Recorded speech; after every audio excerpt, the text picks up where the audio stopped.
नमस्कार, जयतु भारतः GST and other laws discussion and analysis के आज के अंक में आपका स्वागत है। जमीन को डेवलप करके कुछ बुनियादी सुविधाएं उपलब्ध करा के उस जमीन के प्लॉटिंग करके यदि प्लॉट सेल किए जाए तो उस पर जीएसटी लगता है या नहीं लगता है, यह एक पेचीदा मसला है। इसी के ऊपर अलग अलग अथॉरिटी फॉर एडवांस रूलिंग ने जो डिसीजन दिए हैं उनके बारे में आज के अंक में चर्चा करते हैं।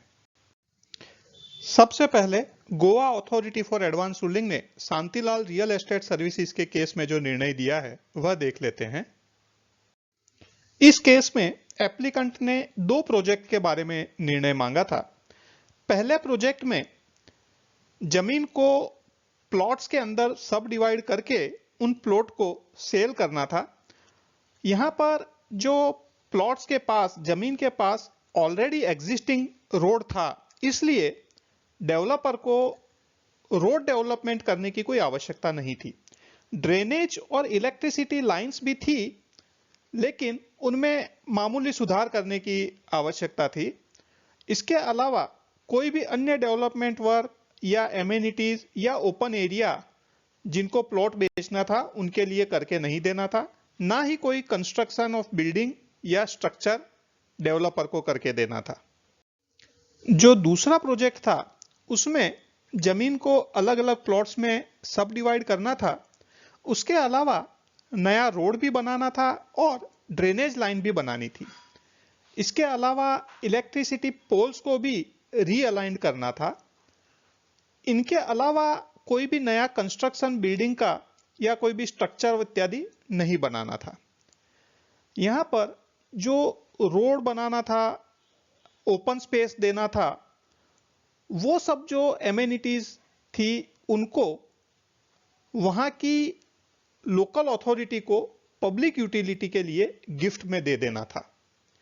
और जो प्लॉट का प्राइस था उस सेल प्राइस के अंदर यह डेवलपमेंट एक्टिविटीज का अलग से कोई चार्ज नहीं लिया जा रहा था, केवल सिंगल चार्ज प्लॉट के हिसाब से ही, उसके एक्चुअल एरिया के हिसाब से लिया जाना था।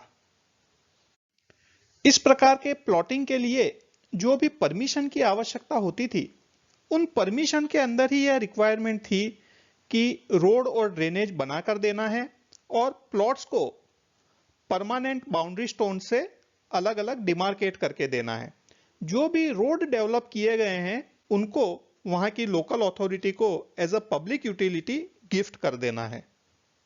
यहां पर जो Goa authority for advance ruling ने निर्णय दिया है उसमें उनकी फाइंडिंग्स के अंदर पहले प्रोजेक्ट और दूसरे प्रोजेक्ट का अलग से नहीं दिया है, लेकिन मुझे लगता है पहले प्रोजेक्ट के अंदर तो कोई विशेष समस्या ही नहीं है, क्योंकि उसमें कोई भी डेवलपमेंट वर्क डेवलपर ने किया ही नहीं। यहां पर अथॉरिटी फॉर एडवांस रूलिंग ने जो मुख्य बातें ध्यान में ली है उसमें उन्होंने यह ऑब्जर्व किया कि जो भी रोड बनाया जाएगा या ड्रेनेज लाइन कंस्ट्रक्ट की जाएगी या इलेक्ट्रिसिटी के पोल्स को रीअलाइन किया जाएगा, उनमें से कुछ भी चीज प्लॉट के मालिकों को ट्रांसफर नहीं की जाएगी। ये सभी के लिए कॉमन यूज के लिए होंगी और ये जो एमेनिटीज है उनको वहां की लोकल अथॉरिटी को गिफ्ट कर दिया जाएगा और जो लोकल अथॉरिटी है उसके ही ये मालिकी में रहेगी। This can be better understood from position that no plot owner or collectively all plot owners will be in a position to sell these poles or roads or drainage. कोई भी individual plot owner या सभी plot owners मिलके भी, उनकी collectively भी इसकी मालिकी नहीं है। यह वर्डिंग्स यहां पर बहुत ही इंपॉर्टेंट है। तो यह एक first observation authority for advance ruling का था। सेकंड, जो सब डिवाइडेड प्लॉट्स थे वो प्लॉट का जो एक्चुअल एरिया है उसी के ऊपर पर स्क्वायर मीटर का जो रेट है उसके बेसिस पर बेचा जा रहा था, न कि सुपर बिल्टअप या उस प्रकार के किसी बिल्टअप या सुपर बिल्टअप एरिया के बेसिस पर। तीसरी इंपॉर्टेंट चीज इसमें यहां पर यह ऑब्जर्व की कि प्लॉट बेचते समय कोई भी स्ट्रक्चर या कंस्ट्रक्शन वर्क नहीं किया जा रहा है, कोई gym, club house, complex, building, इस प्रकार का कोई भी कार्य जो डेवलपर है या एप्लीकेंट है उसके द्वारा नहीं किया जाना था। यहां पर अथॉरिटी ने यह भी ऑब्जर्व किया कि जीएसटी एक्ट के शेड्यूल 2 की एंट्री 5B यहां पर अप्लाई नहीं की जा सकती, क्योंकि जो भी रोड्स, पोल्स, ड्रेनेज इत्यादि हैं वे प्लॉट के बायर को नहीं बेचे जा रहे हैं, उनको सेल नहीं किया जा रहा है, और ये जो फैसिलिटीज है ये अल्टीमेटली लोकल अथॉरिटीज के पास दी जा रही है, लोकल अथॉरिटी को ये गिफ्ट दी जा रही है। ये जो पूरा ट्रांजैक्शन है उसमें प्रिंसिपल सेल जो है वह लैंड का है, और लैंड का सेल जीएसटी के दायरे से बाहर है। जीएसटी एक्ट के शेड्यूल 3 की एंट्री 5 के अनुसार सेल ऑफ लैंड वह ना तो गुड्स का सप्लाई माना जाता है और ना ही सर्विस का सप्लाई माना जाता है। इस प्रकार से यह सप्लाई के ही दायरे में नहीं आता है। इस प्रकार से जो रूलिंग दिया है, whether sale of plot is a supply, क्या प्लॉट का सेल करना सप्लाई है? तो आंसर है sale of plot is not a supply. If yes, whether it is a supply of goods और सर्विस, यदि सप्लाई है तो किस श्रेणी में आएगा, गुड्स में या सर्विसेज में? तो जब सप्लाई ही नहीं है तो गुड्स और सर्विसेज का कोई क्वेश्चन ही नहीं है। उसके वैल्यूएशन के बारे में क्वेश्चन पूछा है, तो जब सप्लाई ही नहीं है तो वैल्यूएशन का भी कोई प्रश्न नहीं उपस्थित होता।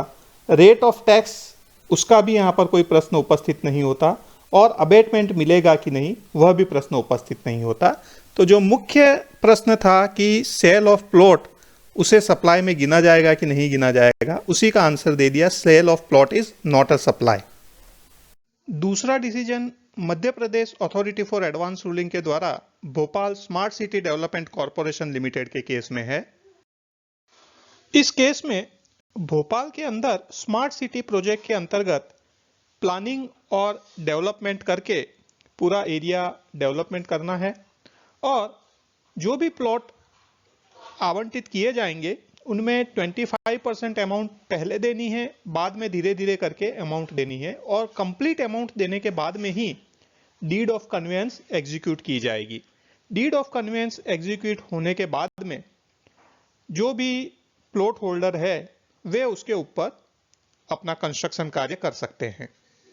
इस केस में जो एप्लीकेंट है Bhopal smart city development corporation limited, उसको प्लॉट के ऊपर भी डेवलपमेंट एक्टिविटीज करनी है, और एरिया बेस्ड डेवलपमेंट एरिया जो है एबीडी एरिया, उसमें भी डेवलपमेंट एक्टिविटीज करनी है। जो डेवलपमेंट एक्टिविटीज की जानी है उनमें 24/7 वाटर सप्लाई और पावर, अंडरग्राउंड यूटिलिटी कॉरिडोर बनाना है, ICT infrastructure, smart street lighting, automated solid waste system, ये सभी कार्य इनको करके देने हैं। इसके अलावा एडमिनिस्ट्रेशन और इंफ्रास्ट्रक्चर, जैसे कि 45 मीटर वाइड रोड, वो भी इनको करके देना है। तो इस प्रकार का सभी डेवलपमेंट का कार्य एप्लीकेंट को करके देना है। जो प्लॉट का सेल प्राइस नक्की किया गया है वो लमसम बेसिस पर किया गया है। इसमें लैंड की वैल्यू अलग और डेवलपमेंट फैसिलिटीज की वैल्यू अलग, इस प्रकार से अलग अलग प्राइस नहीं दिया गया है, लेकिन एक लमसम बेसिस पर प्लॉट का भाव नक्की करके दिया गया है, जो कि प्लॉट का जो एरिया होगा उसके आधार पर देना होगा। एक बार प्लॉट अलॉट हो जाए उसके बाद में जो सक्सेसफुल बिडर है, जो बायर है, प्लॉट का मालिक है, वो उसके ऊपर बाकी का कंस्ट्रक्शन वर्क कर सकता है। इस केस में मध्य Pradesh authority for advance ruling ने जो सप्लाई का सेक्शन है, सेक्शन 7, उसको देखा और उसमें सेक्शन 7 के साथ में शेड्यूल 3 को भी ध्यान में लिया। शेड्यूल 3 में जो एंट्री नंबर 5 है, sale of land and subject to clause B of paragraph 5 of schedule 2, sale of building, ये जो एंट्री है इसमें जो दर्शाया गया है ये ना तो सप्लाई ऑफ गुड्स है ना ही सप्लाई ऑफ सर्विसेज है। तो इसके बाद में यहाँ पर इंपॉर्टेंट चीज़ है सेल ऑफ लैंड, ये जो वर्ड है इसी पे ध्यान देना है। तो सेल को और लैंड को, इसको भी आगे विस्तार से उसका इंटरप्रिटेशन किया गया है। लैंड क्या गुड्स के अंदर आता है या सर्विसेज में आता है, उसके लिए गुड्स की भी डेफिनेशन देखी। तो गुड्स के अंदर जो लिखा है, goods means every kind of movable property, तो क्योंकि लैंड इमूवेबल प्रॉपर्टी है तो वैसे ही वह गुड्स की डेफिनेशन में से बाहर हो गया।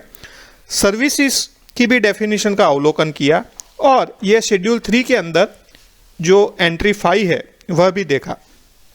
उसके बाद में जो सेल की अलग अलग डेफिनेशन है अलग अलग एक्ट में, सेल ऑफ गुड्स एक्ट के अंदर, सेल ऑफ लैंड क्योंकि ट्रांसफर ऑफ प्रॉपर्टी एक्ट के अंदर आता है तो उसकी भी डेफिनेशन देखी। इसी प्रकार से जो लैंड की भी डेफिनेशन अलग अलग एक्ट है उसके अंदर दी गई है, तो उन डेफिनेशन को भी ध्यान में लिया गया। इस केस में कर्नाटक एपेलेट ट्राइब्यूनल का एक केस भी रिफर किया गया जिसके अंदर यह बताया गया था कि डेवलपर ने जो सिविक एमेनिटीज का कार्य किया था उसकी मालिकी प्लॉट होल्डर्स को ना तो इंडिविजुअली ना ही कलेक्टिवली ट्रांसफर हुई। तो यह यहां पर भी एक मुख्य बिंदु उभर कर सामने आया। Bhopal smart city development corporation limited के केस में भी यह पाया गया कि जो कॉमन एरिया और कॉमन एमिनिटीज हैं उनकी मालिकी जो प्लॉट के ऑनर्स हैं उनकी नहीं है, लेकिन वह अर्बन लोकल बॉडी की उनकी मालिकी होगी। जो भी वहां पर प्रवर्तमान कानून है उसके हिसाब से ये कॉमन एरिया और कॉमन एमिनिटीज की मालिकी अर्बन लोकल बॉडीज की रहेगी।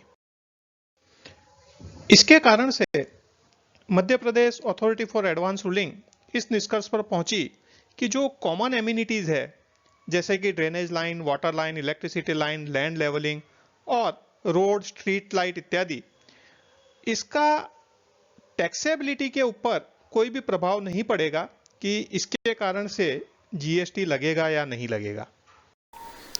यहां पर फाइनली यह रूलिंग दिया इस डिस्कशन के बेसिस पर कि जब कोई भी डेवलपमेंट वर्क प्लॉट का सेल करने के बाद में नहीं किया जा रहा है और डेवलपमेंट वर्क करने के लिए किसी भी बायर से एडवांस की रकम नहीं ली जा रही है, तब इस प्रकार के ट्रांजैक्शन को सेक्शन 7 जीएसटी एक्ट के अंतर्गत सप्लाई नहीं माना जाएगा और इसलिए उस पर जीएसटी नहीं लगेगा।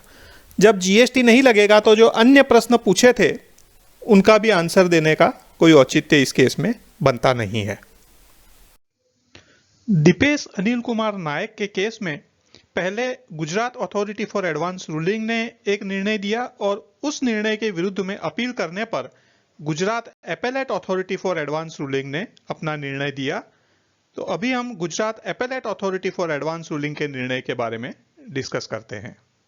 इस केस में जो एप्लीकेंट या एपेलेंट है वह एक किसान है और वह अपनी जमीन को प्लॉट करके बेचना चाहते हैं।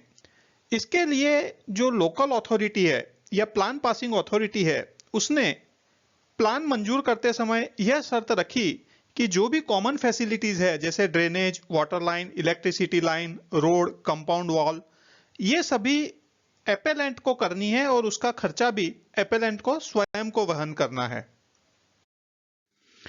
अब यहां पर जो एपेलेंट है वह प्लॉट सेल करने से पहले जो भी बायर हैं प्लॉट के उनके साथ में एक अलग से एग्रीमेंट करना चाहते हैं कि जिसमें यह कंडीशन है कि जितने भी प्लॉट्स के बायर हैं उनको एक अलग से एसोसिएशन ऑफ पर्सन बनाना होगा और उस एसोसिएशन ऑफ पर्सन के द्वारा ये जो कॉमन फैसिलिटीज हैं drainage, water line, electricity line, road, compound wall, ये सब वह एसोसिएशन ऑफ पर्सन को कंस्ट्रक्ट करना है या उनको डेवलप करना है। तो इस प्रकार का ये दो एग्रीमेंट करेंगे ये एपेलेंट, एक जिसके अंदर प्लॉट के जो बायर हैं वो एक एग्रीमेंट करेंगे कि हम सब मिलके एसोसिएशन ऑफ पर्सन बनाएंगे और जो जिम्मेदारी एपेलेंट की थी यह डेवलपमेंट करने की वो सारा काम एसोसिएशन ऑफ पर्सन करेगा, और दूसरा एग्रीमेंट जो केवल प्लॉट के सेल के रिलेटेड होगा।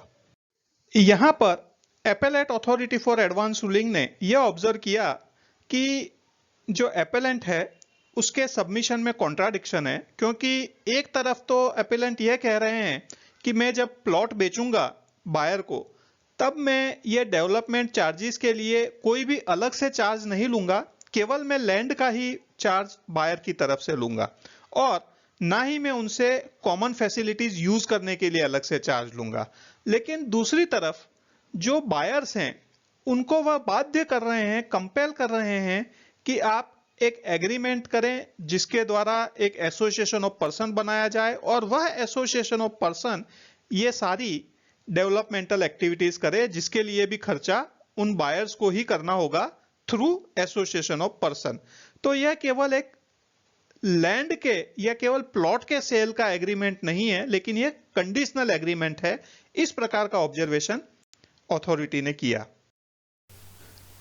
इस केस में अथॉरिटी ने यह ऑब्जर्व किया कि जो सबमिशन किया है एपेलेंट ने उसमें काफी कॉन्ट्राडिक्शंस हैं, मतलब स्पष्टता नहीं है कि वह क्या करना चाहते हैं।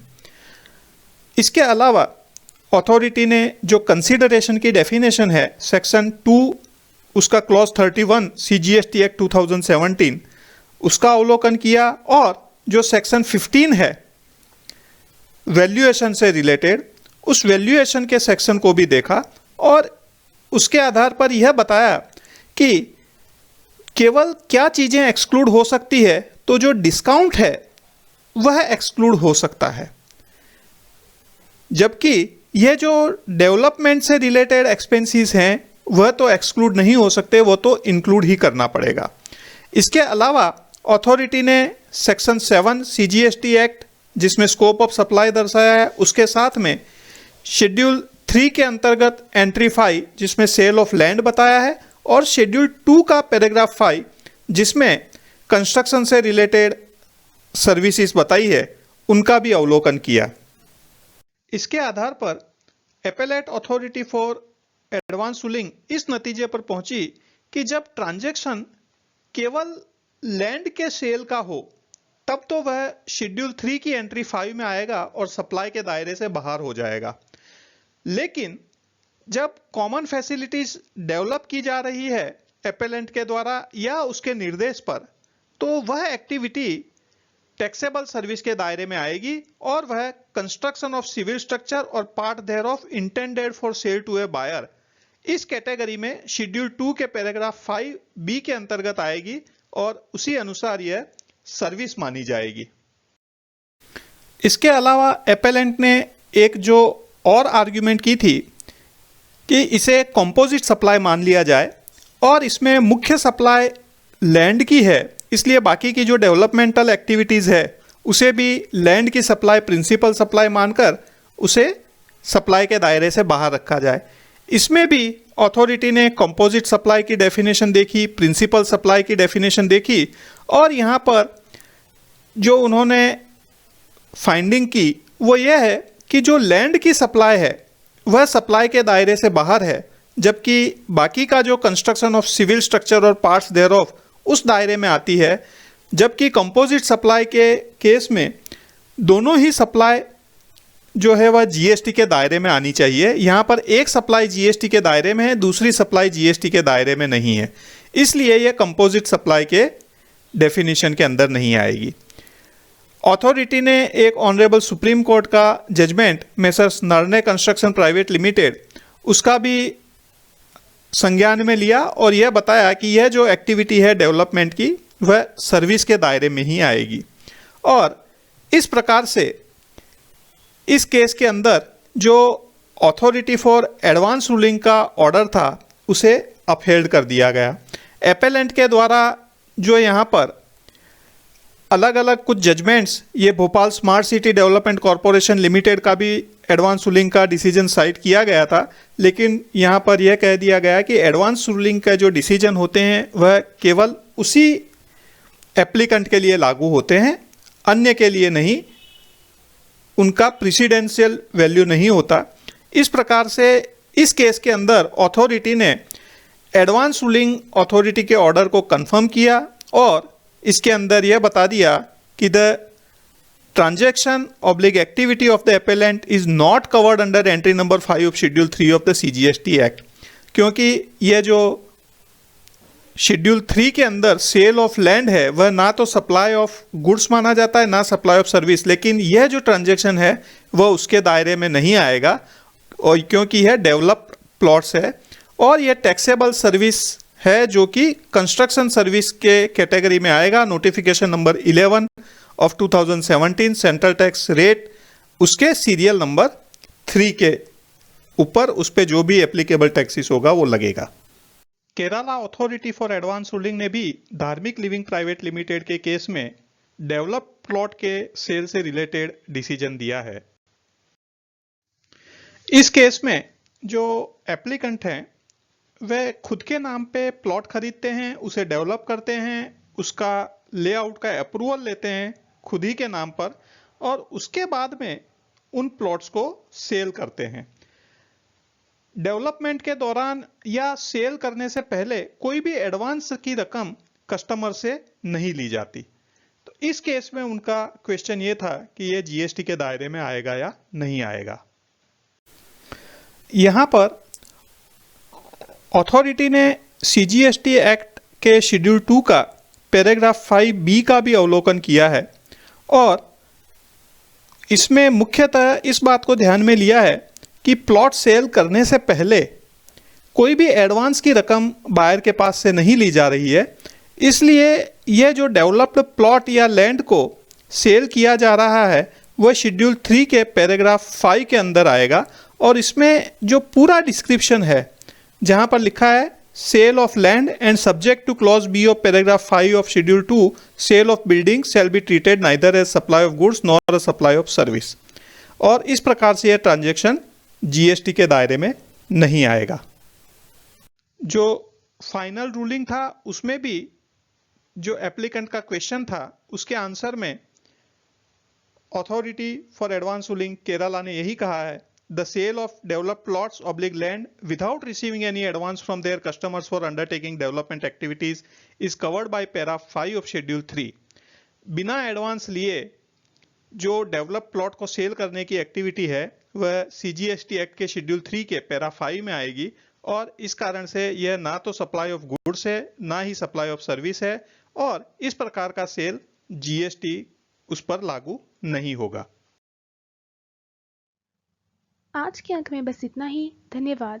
Please like share and subscribe. आपको और किसी जीएसटी रिलेटेड विषय पर जानकारी चाहिए विशेषतः तो कमेंट्स में लिख सकते हैं। जय हिंद।